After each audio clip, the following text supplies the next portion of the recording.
Bem-vindos ao Debate.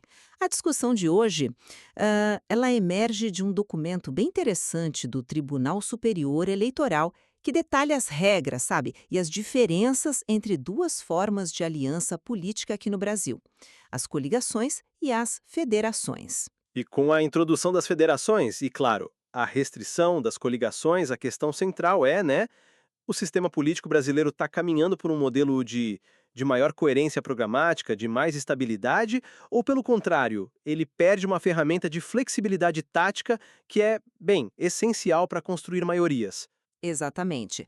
O nosso diálogo hoje vai analisar qual desses modelos de aliança serve melhor aos princípios da representação e também da governabilidade. Eu vou defender que as federações partidárias representam, sim, um avanço institucional necessário que promove alianças mais estáveis e ideologicamente coerentes, o que fortalece a nossa democracia. E eu vou argumentar que a flexibilidade das coligações, mesmo com todas as suas limitações, é uma ferramenta pragmática e, eu diria, indispensável na complexa arena política brasileira. E que essa rigidez imposta pelas federações pode ser, na prática, bastante contraproducente. Minha posição parte de uma premissa bem simples. As federações, que foram instituídas pela Lei de 2021, são um antídoto para a histórica fragmentação partidária do Brasil.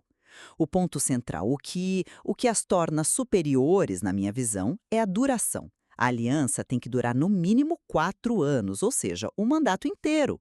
Isso força os partidos a negociarem com base em afinidade programática e não só em conveniência eleitoral.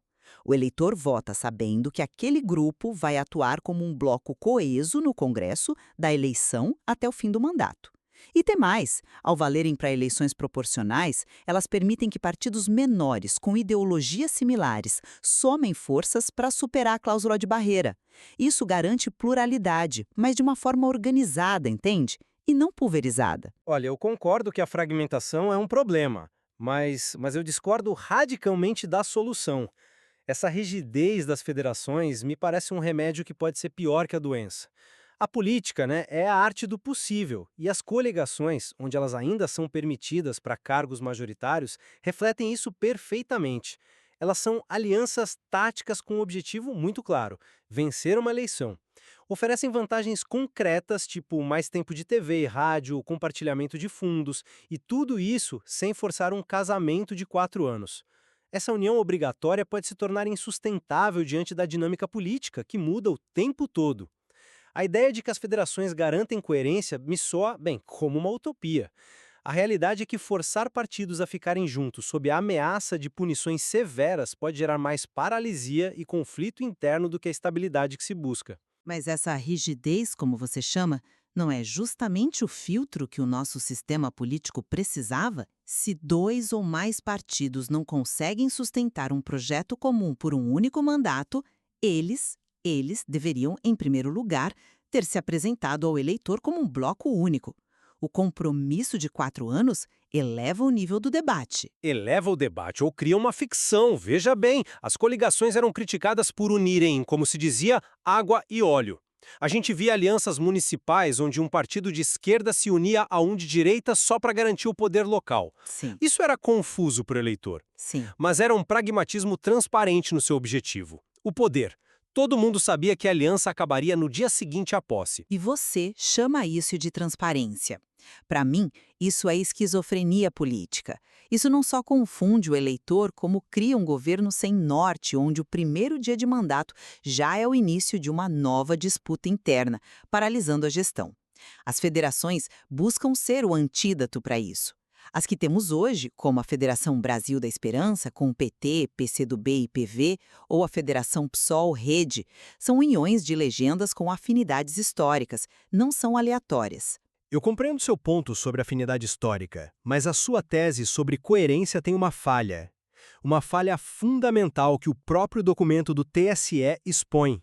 As federações, esses supostos blocos coesos e programáticos, podem elas mesmas formar coligações com outros partidos para disputar cargos majoritários. Sim, e qual o problema? Isso fortalece a capacidade de negociação da federação como um ator unificado. O problema é que isso expõe a contradição. O pragmatismo eleitoral não foi eliminado, ele foi apenas realocado. Você tem uma federação que se vende ao eleitor como um projeto coerente de esquerda, por exemplo, e aí ela se coliga com um partido de centro-direita para eleger um governador. Onde fica a coerência programática que você defende? Na prática, o que muda é que a negociação pragmática, que antes era feita por vários partidos, agora é feita por um bloco que se dizia ideológico. A suposta pureza programática não resiste ao primeiro teste da realidade eleitoral. Eu enxergo isso de uma outra forma. Uma coisa é a identidade e a atuação parlamentar do bloco que se mantém unificada por 4 anos. Outra, completamente diferente, é a construção de uma aliança mais ampla para um cargo majoritário, que é uma necessidade em um sistema presidencialista de 2 turnos. A federação negocia como uma entidade única, com mais força, em vez de termos vários partidos pequenos negociando separadamente e muitas vezes de forma contraditória, né? A coerência interna não é invalidada pela aliança externa. Mas será que o eleitor na ponta percebe essa sutileza? Ou ele apenas vê o mesmo tipo de aliança pragmática de sempre, só que com um nome diferente? Para mim, a coligação era mais honesta. Era uma aliança tática para um fim específico. Todos sabiam as regras do jogo. A federação promete uma coerência que, na prática, ela mesma pode quebrar ao se coligar. E além disso, a burocracia de criar uma pessoa jurídica com estatuto próprio para a federação, isso não torna a política mais ágil? Essa burocracia é o que dá seriedade ao compromisso. E essa sua crítica sobre pragmatismo me leva a outro ponto. Você fala que as coligações são mais honestas, mas e a representação dos partidos menores? O sistema anterior, especialmente para deputados, era uma distorção completa. As coligações proporcionais permitiam um infame efeito tiririca, onde um candidato superpopular elegia outros do mesmo grupo com votações inexpressivas, muitas vezes de partidos sem qualquer afinidade. Foi por isso que elas foram proibidas. E a solução foi criar uma dependência ainda maior? Não é dependência, é cooperação estratégica. Um partido como a Rede ou o PCdoB sozinhos teria uma dificuldade imensa para eleger uma bancada relevante e superar a cláusula de barreira. A federação não é só uma questão de coerência ideológica, ela é um instrumento de sobrevivência política que garante que essas vozes não sejam silenciadas. Como que a flexibilidade da coligação resolve isso se ela foi justamente proibida na eleição proporcional por distorcer a representação? Olha, com todo respeito, esse argumento da sobrevivência não me convence, porque o preço é muito alto. Essa estrutura cria o que eu chamo de uma camisa de força. O documento do TSE é claríssimo sobre as sanções. Se um partido decide, por qualquer motivo legítimo, deixar a federação antes dos 4 anos, a punição é brutal. Ele não pode se juntar a outra federação, não pode fazer coligações nas 2 eleições seguintes e, pior, pode causar a suspensão do fundo partidário para todos os envolvidos se a federação se desfizer. Mas isso não é uma punição, é uma consequência. É a garantia de que o compromisso firmado com os outros partidos e principalmente com o eleitor será cumprido. Não se pode tratar uma aliança de 4 anos com a leviandade de um acordo de fim de semana. Mas a política não é estática. Uma conjuntura pode mudar, uma crise econômica, um escândalo, uma divergência profunda sobre um projeto de lei. Tudo isso pode alterar os alinhamentos. Imagine um partido que se vê forçado a votar com o bloco em algo que vai contra seus princípios mais fundamentais só para não sofrer sanções que podem significar sua extinção. Isso não é fortalecer a representação, é silenciar a dissidência e matar a autonomia partidária. A federação pode manter partidos reféns de uma aliança que já não os representa. Mas a alternativa era a anarquia. Partidos que se aliavam na eleição e no dia seguinte formavam blocos parlamentares completamente diferentes, traindo a vontade do eleitor. A federação traz responsabilidade. Um parlamentar eleito por um partido dentro da federação tem o dever de seguir a orientação do bloco. A atuação unificada é a regra. Isso aumenta a previsibilidade e a confiança no sistema. O eleitor sabe que seu voto vai se traduzir em apoio a uma bancada coesa. Essa é uma visão muito idealizada do processo. A verdadeira negociação política, com todas as suas pressões e disputas, não vai desaparecer.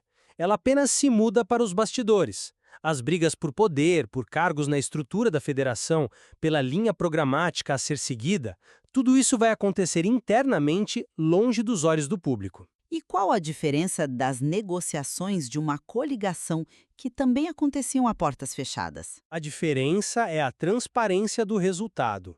Numa coligação, a aliança é pública, seu nome legalmente contém as siglas dos partidos e seu propósito é eleitoral.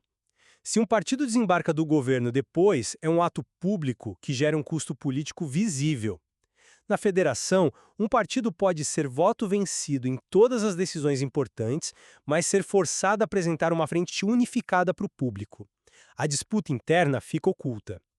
O que parece ser um ganho em responsabilidade para o eleitor pode ser, na verdade, uma perda em transparência sobre como as decisões são realmente tomadas. Nada é passível de escrutínio do que os acordos informais de uma coligação que podiam ser desfeitos a qualquer momento sem maiores consequências. A federação também impõe regras importantes como a cota de gênero, que deve ser cumprida tanto pelo conjunto da federação quanto por cada partido. Isso é um avanço democrático que as coligações nunca contemplaram. A responsabilidade é com o projeto votado nas urnas, e isso as federações garantem de uma forma muito mais robusta. Garantem a um custo de engessar o sistema. A política democrática é fluida, é negociação. Ao tentar impor uma estabilidade artificial, as federações podem acabar gerando mais tensões subterrâneas que, quando explodem, são muito mais destrutivas. A flexibilidade da coligação, mesmo com todos os seus defeitos, reconhece essa natureza da política. Ela permite construir pontes para objetivos específicos, como uma eleição presidencial, sem exigir uma fusão ideológica que muitas vezes não é genuína e nem sustentável. À luz da nossa discussão, eu reafirmo que as federações são um passo importante para o amadurecimento do nosso sistema político. Ao exigirem compromissos de longo prazo baseados em programas, elas incentivam a formação de blocos políticos mais coesos e responsáveis, oferecendo ao eleitorado uma escolha mais clara e, em última instância, fortalecendo a governabilidade ao reduzir a fragmentação disfuncional. E eu mantenho minha perspectiva de que, embora bem intencionadas, as federações introduzem uma rigidez que pode ser prejudicial. A flexibilidade tática proporcionada pelas coligações, onde ainda são permitidas, não é um defeito, mas um reflexo da natureza fluida e negocial da política democrática. Continua a ser uma ferramenta essencial para a construção de maiorias em um país tão diverso e complexo quanto o Brasil. A coexistência desses dois modelos de aliança, cada um com suas regras e propósitos, define hoje as estratégias e o futuro dos partidos políticos. Compreender suas diferenças é crucial para entender as forças que moldam o poder. Sem dúvida.